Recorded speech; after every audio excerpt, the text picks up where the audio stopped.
I got so much motherfucking design on right now. Break it down, bring it back, make it clap. I got 3 old thoughts, new block, wear that thing. Bitches on my line, and you know. Assalamualaikum warahmatullahi wabarakatuh. Perkenalkan, di sini nama saya Parwia dari jurusan Biologi dengan NIM 0804 138 22 7103. Di sini saya akan menjelaskan tentang PPT kelompok 2 kami tentang apoptosis. Ini nama anggota-anggota kami.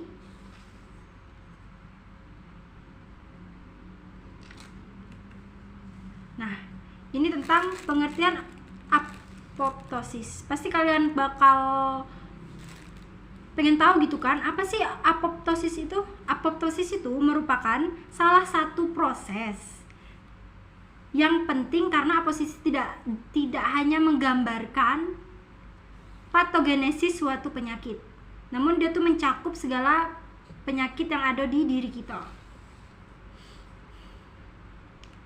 Next, ini adalah fungsi apoptosis. Fungsi apoptosis secara garis besar adalah sebagai terminasi sel. Kedua, mempertahankan hematosis. Ketiga, perkembangan embrional. Keempat, sebagai interaksi limfosis. Kelima, sebagai involusi hormonal saat dewasa.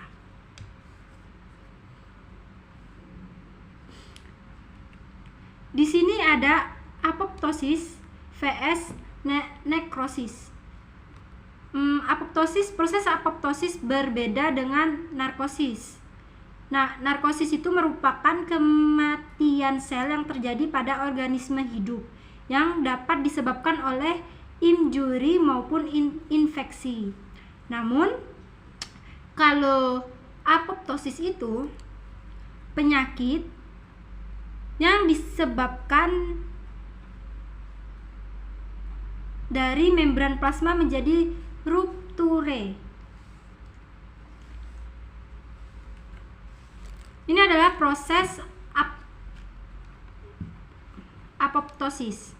Proses apoptosis dikendalikan oleh berbagai tingkatan sinyal selnya yang dapat berasal dari pencetus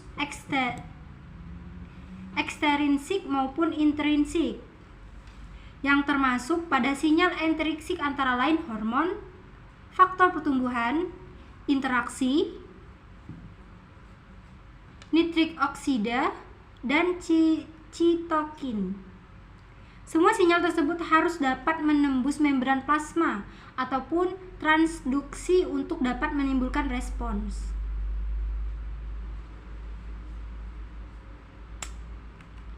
Next, di sini ada intrinsik dan intrinsik. Intrinsik dan intrinsik. Ekstrinsik itu merupakan pathway. Ini diinisiasi oleh pengkiatan reseptor kematian pada permukaan sel pada berbagai sel. Kalau intrinsik pathway ini terjadi oleh karena adanya permeabilitas atau mitokondrina dan pelepasan molekul pro-apoptosis ke dalam sitoplasma tanpa memerlukan reseptor kematian. Di sini ada eksekusi. Eksekusi setelah sel menerima sinyal yang sesuai untuk apoptosi. Yang selanjutnya, organel-organel sel akan mengalami degradasi yang diaktifkan oleh caspase proteolitik. Secara mikroskopis akan mengalami perubahan. Yang pertama, sel mengerut dan lebih bulat karena pemecahan proteinoseus sitokleton oleh caspase, dan sitoplasma tampak lebih padat.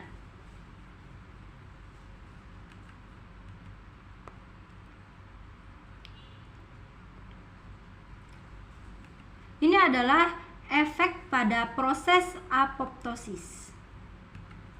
Efeknya yang pertama itu bisa menyebabkan kanker. Bila terjadi mutasi pada gen P53 dapat mengakibatkan diregulasi gen ini sehingga terjadi kegagalan apoptosis dan sel yang rusak terus mengalami replikasi dan akhirnya terjadi kanker. Yang kedua ada progresivitas HIV. Progresivitas HIV terutama disebabkan oleh depletion dari CD4+, the helper limfosit yang dapat menurunkan sistem imun. Yang ketiga ada infeksi virus. Virus dapat mencetuskan peristiwa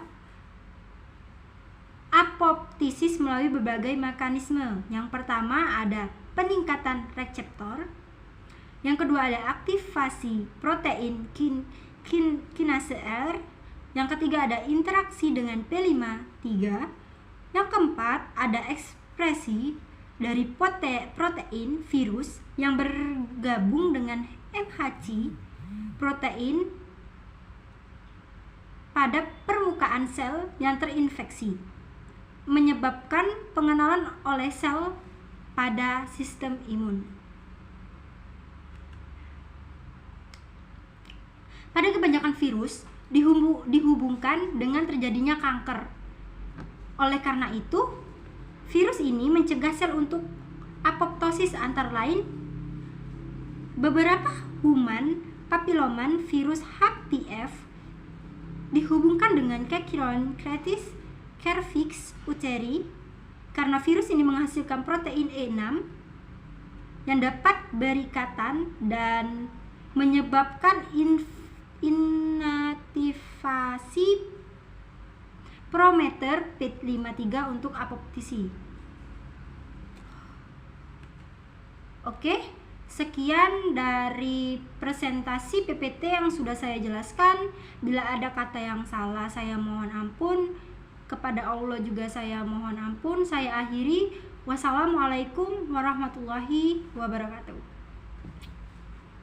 Bring it down, make it clap. I got 3 old thoughts, new block, word